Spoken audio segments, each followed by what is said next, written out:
haleluya. Engkau sungguh baik, amin, haleluya. Kasih-Mu melimpah di hidupku, amin, haleluya. Bapa, amin, haleluya. Ku berterima kasih, haleluya. Berkat-Mu hari ini yang Kau sediakan bagiku, amin, haleluya. Ku naikkan syukurku buat hari yang Kau beri. Habis-habisnya kasih dan rahmat-Mu, amin, haleluya. Selalu baru dan tak pernah terlambat. Pertolongan-Mu besar setia-Mu di sepanjang hidupku, amin, haleluya. Bapakku Tuhan Yesus, haleluya. Engkau sungguh sangat baik, haleluya. Kasih-Mu melimpah di hidupku, amin, haleluya. Bapakku Tuhan Yesus, ku berterima kasih, haleluya. Berkat kasih-Mu yang melimpah selalu di dalam hidupku, amin, haleluya. Ku naikkan syukurku buat hari yang Kau beri. Habis-habisnya kasih dan rahmat-Mu, amin, haleluya. Oh, selalu baru dan tak pernah terlambat. Pertolongan-Mu besar setia-Mu di sepanjang hidup, amin, haleluya. Ku naikkan syukurku, amin, haleluya. Buat hari yang Kau beri. Habis-habisnya kasih dan rahmat-Mu, amin, haleluya. Selalu baru dan tak pernah terlambat. Pertolongan-Mu besar setia-Mu di sepanjang hidupku, amin, haleluya. Ku naikkan syukurku, amin, haleluya. Buat hari yang Kau beri. Habis-habisnya kasih dan rahmat-Mu, amin, haleluya. Selalu baru dan tak pernah terlambat.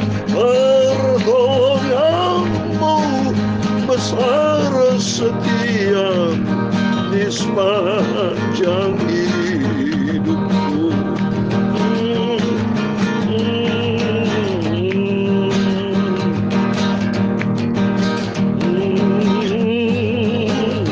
Dalam Ratapan pasal 3 ayat 22 dan 23, tak berkesudahan kasih setia Tuhan, tak habis-habisnya rahmat-Nya, selalu baru setiap pagi.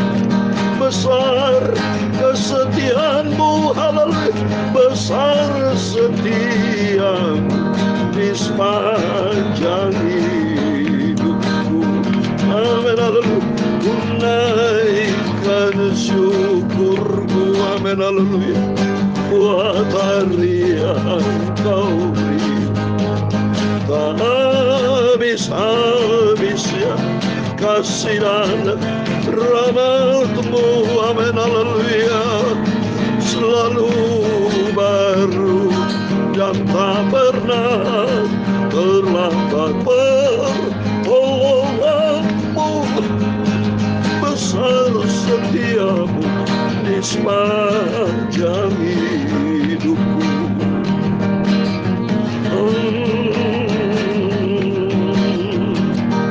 Ya Tuhan, punyamulah kebesaran dan kejayaan, kehormatan dan kemasyhuran dan keagungan, ya segala-galanya yang ada di langit dan di bumi. Ya Tuhan, punyamulah kerajaan, dan Engkau yang tertinggi itu melebihi segala-galanya sebagai kepala, sebab kekayaan dan kemuliaan berasal daripadamu, dan Engkaulah yang berkuasa atas segala-galanya. Dalam tangan-Mu lah kekuatan dan kejayaan, dalam tangan-Mu lah kuasa membesarkan dan mengukuhkan atas segala-galanya. Sekarang ya Tuhan Yesus Bapa kami bersyukur kepadamu dan memuji nama-Mu yang agung, kudus dan mulia. Ku naikkan syukurku buat hari yang Kau beri, habis-habisnya kasih dan rahmat-Mu.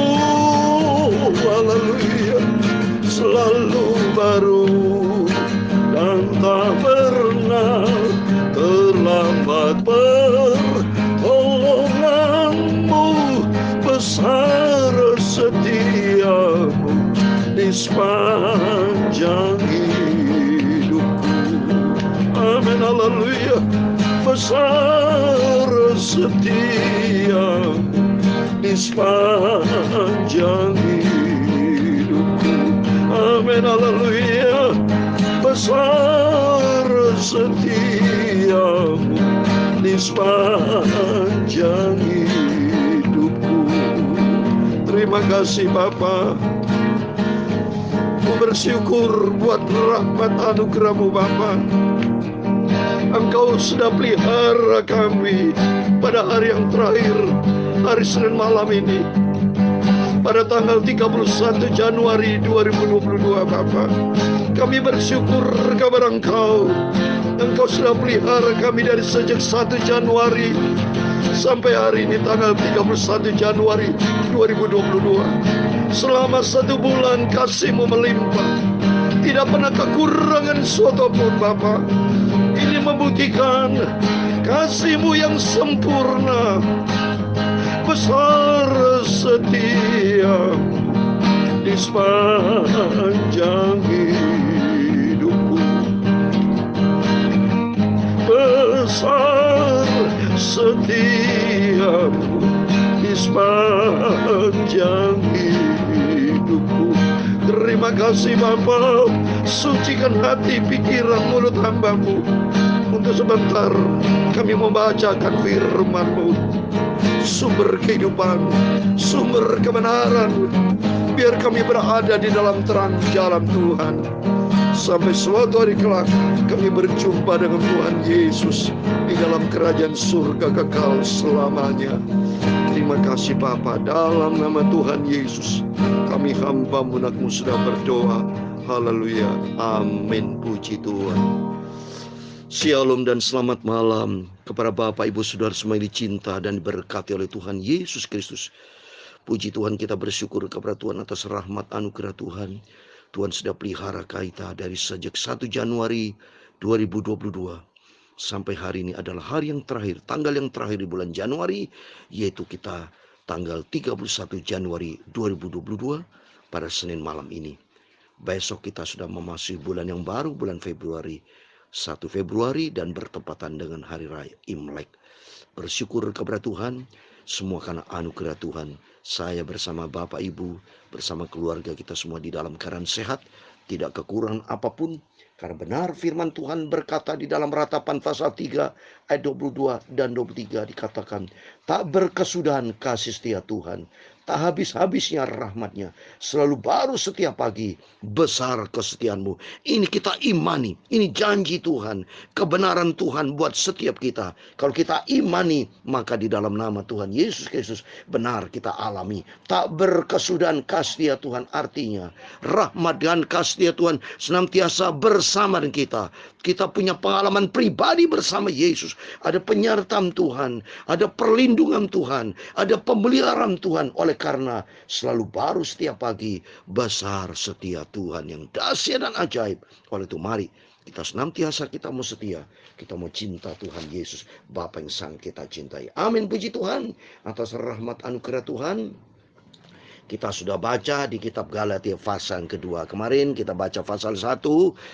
Berapa yang lalu di surat Korintus, saat ini sudah memasuki kitab Galatia. Setelah Galatia, Efesus. Terus kita setia sama Tuhan sampai Tuhan Yesus datang kembali.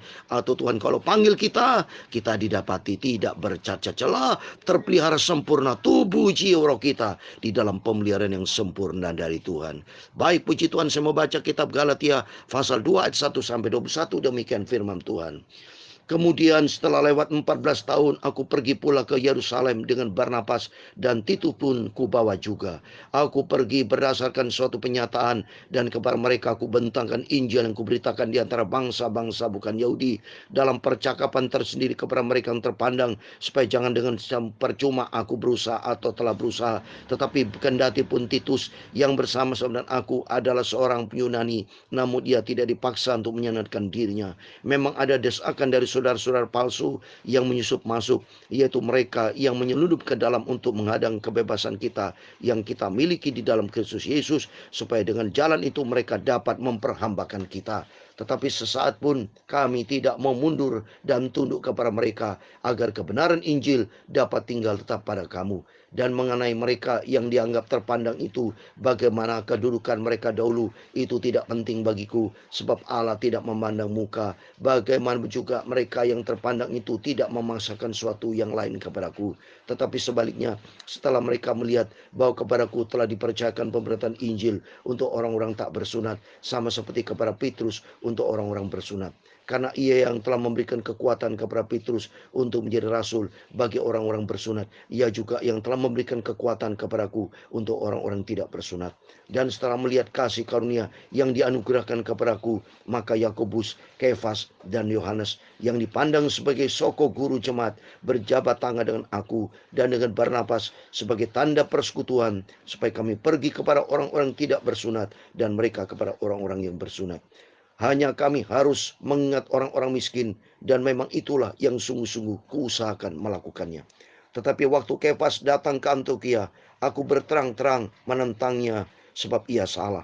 Karena sebelum beberapa orang dari kalangan Yakobus datang, ia makan sidangan dengan saudara-saudara yang tidak bersunat. Tetapi setelah mereka datang, ia mundurkan diri dan menjauhi mereka karena takut akan saudara-saudara yang bersunat. Dan orang-orang Yahudi yang lain pun turut berlaku munafik dengan dia, sehingga Barnabas sendiri turut terseret oleh kemunafikan mereka.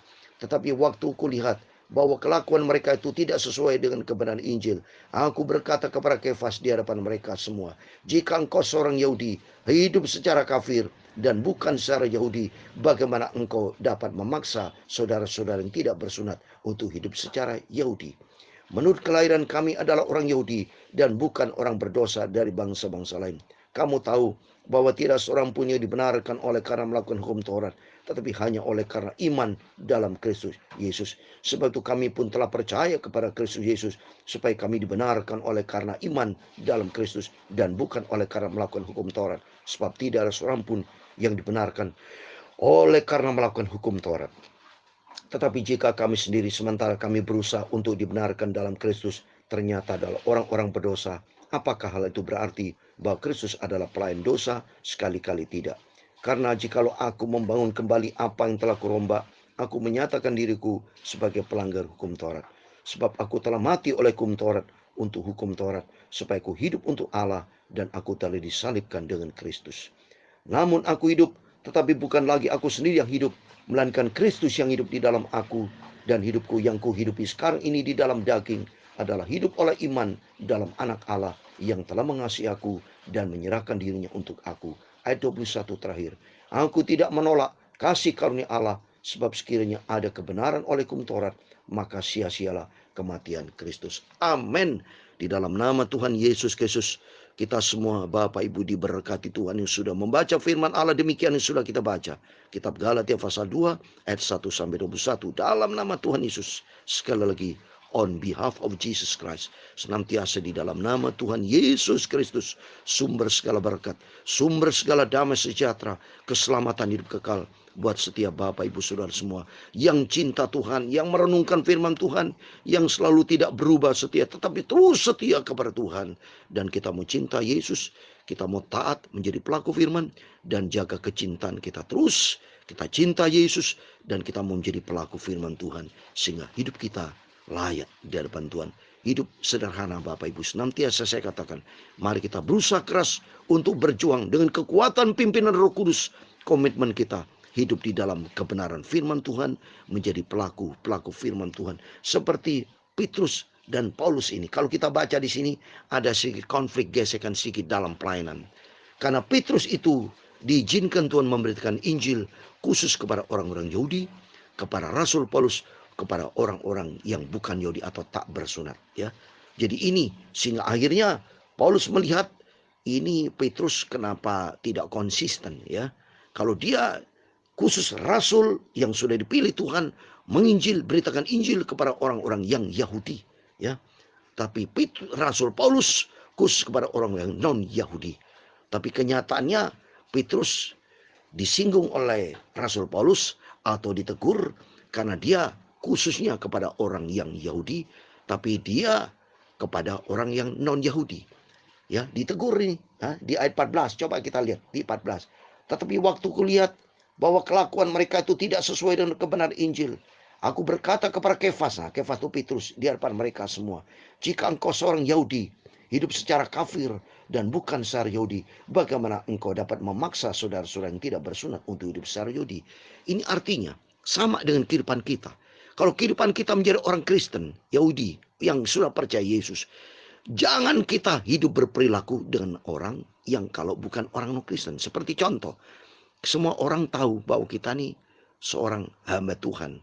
Seperti contoh seorang pendeta. Maka seorang pendeta ini tidak cocok kalau hidupnya itu harus berperilaku orang Kristen, harus menjadi berkat.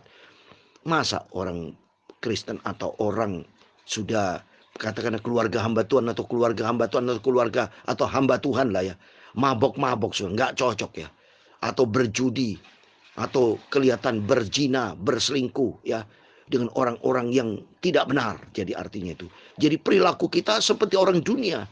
Nah itu, ini contoh maksudnya. Bagaimana kita bisa memenangkan orang yang di luar Tuhan, sedang mereka mengenal kita orang Kristen, tapi perilaku kita seperti orang dunia, berantem, ya, hidup mabok, berzina, berselingkuh seperti orang dunia. Pokoknya perilaku dunia itu kita juga orang Kristen lakukan, sehingga kita ini nggak jadi berkat. Karena Tuhan maunya kita ini harus menjadi garam, menjadi terang. Makanya Rasul Paulus berkata kepada Petrus, bagaimana engkau dapat memaksa saudara yang tidak bersunat untuk hidup secara Yahudi? Bagaimana kita bisa memenangkan orang di luar Tuhan bisa menjadi masuk orang Kristen kalau hidup kita berperilaku seperti orang dunia, mabok, berjudi, hidup di dalam kegelapan dosa, sehingga kita tidak menjadi terang. Sehingga Tuhan mau supaya kita menjadi terang, menjadi sinar bagi dunia. Seperti ayat terakhir, saya kasih ayat terakhir, Filipi pasal 2 ayat 15, demikian firman Tuhan. Supaya kamu tidak beraib dan tidak bernoda sebagai anak-anak Allah yang tidak bercela di tengah-tengah angkatan yang bengkok dari hatinya dan yang sesat ini. Sehingga kamu bercahaya di antara mereka seperti bintang-bintang di dunia. Ini amin. Tuhan mau pakai kita semua menjadi garam, menjadi terang, bukan menjadi aib, bukan menjadi batu sandungan. Tetapi Tuhan mau pakai setiap kita, diberikan kemampuan Roh Kudus, dan ada kerinduan dari kita. Dua hal saudara, kerinduan dari kita harus ada. Kalau kita tidak ada kerinduan, yang tidak bisa, harus ada kerinduan. Dan kedua, nanti dari kerinduan kita minta sama Tuhan, kemampuan Roh Kudus, kuasa dari Tuhan akan memampukan kita untuk kita berperilaku benar. untuk kita berperilaku menjadi anak Tuhan, menjadi berkat, menjadi garam, menjadi terang. Sehingga terang kita, kata firman Tuhan, kamu bercahaya di antara mereka seperti bintang-bintang di dunia. Supaya nama Tuhan dipermuliakan. Kita tidak menjadi batu sandungan, tapi menjadi berkat buat dunia. Supaya banyak jiwa-jiwa diselamatkan. Karena apa? Dunia ini sudah gelap, Bapak Ibu. Dunia ini adalah angkatan yang sesat. Karena mereka sudah dibutakan oleh dunia, oleh kegelapan dari iblis ini. Tapi bagi kita, berada di dalam terang Tuhan. Mari kita berada di dalam kasih karunia Tuhan. Tuhan memakai setiap kita. Roh Kudus akan menyertai kita. Karena Bapa kita sangat baik. Dan Tuhan tidak pernah tinggalkan. Jaga kesetiaan komitmen kita. Kita mau taat kepada firman Tuhan. Karena kita mau menjadi pelaku firman. Karena kita cinta Tuhan Yesus. Dan Roh Kudus akan memampuin kita. Untuk kita menjadi garam, menjadi terang. Bagi dunia yang bengkok ini. Supaya nama Tuhan dipermuliakan. Tuhan Yesus memberkati kita semua. Ku naikkan syukurku, amin, haleluya. Buat hari yang indah ini Bapa, buat berkat Tuhan. Habis-habisnya kasih dan rahmat-Mu, amin, haleluya. Selalu baru dan tak pernah terlambat pertolongan-Mu, haleluya. Besar setiamu di sepanjang hidupku, amin, haleluya. Besar setiamu di sepanjang hidupku, amin, haleluya. Besar setiamu di sepanjang hidupku, amin. Tuhan memberkati engkau dan melindungi engkau.